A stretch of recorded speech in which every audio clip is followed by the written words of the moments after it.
tanning day. I self-tan every Thursday night, so that way I'm nice and crispy tan looking for the weekend. So I'm going to show you how I do it. First thing I do, I take off all my jewelry. Forgot to do that.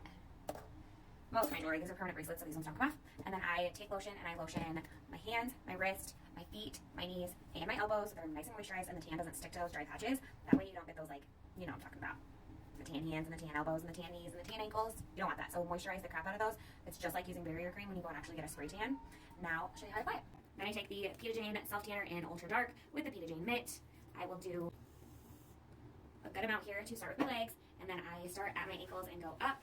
And I just do it in up motions. Drive the rest. I'm going to try to avoid the knee a little bit because I'll just use, when I barely have any on my mitt, that's when I'll go in and do my knee.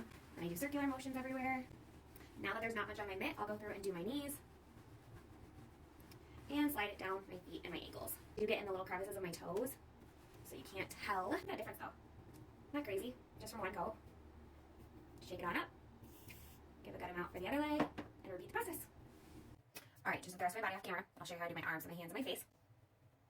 Take about half the amount that I did for my legs and do my arms. Slide upward motions first, just to disperse the product. The circular motions to blend it all in. I always make sure I look in a mirror when I do this. I make sure that every area is blended and not streaky. I take what's left of on my mitt, so there's not much, it's just a little damp. I run it all over my wrist, backs, fronts, everything, and then I take it all over my hands, kind of like I'm applying a lotion, even the bottoms of them.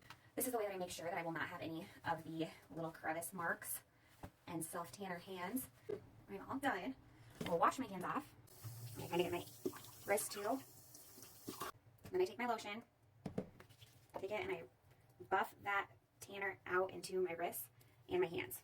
And you want to make sure to do that right away. As soon as you get done, don't let it sit and dry for a while. I will take a little tiny bit on the mitt and apply it to my face to get a little bit of glow that way too.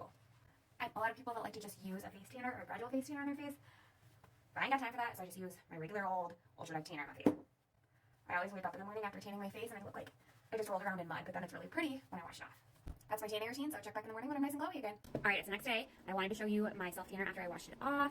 You can see my face has a nice tan glow to it. And then my little trick for my arms and my wrists and my fingers made them look perfect. I do not have any tan hands. My legs are nice and tan. So hopefully you can take these little tips and tricks to get a flawless tan.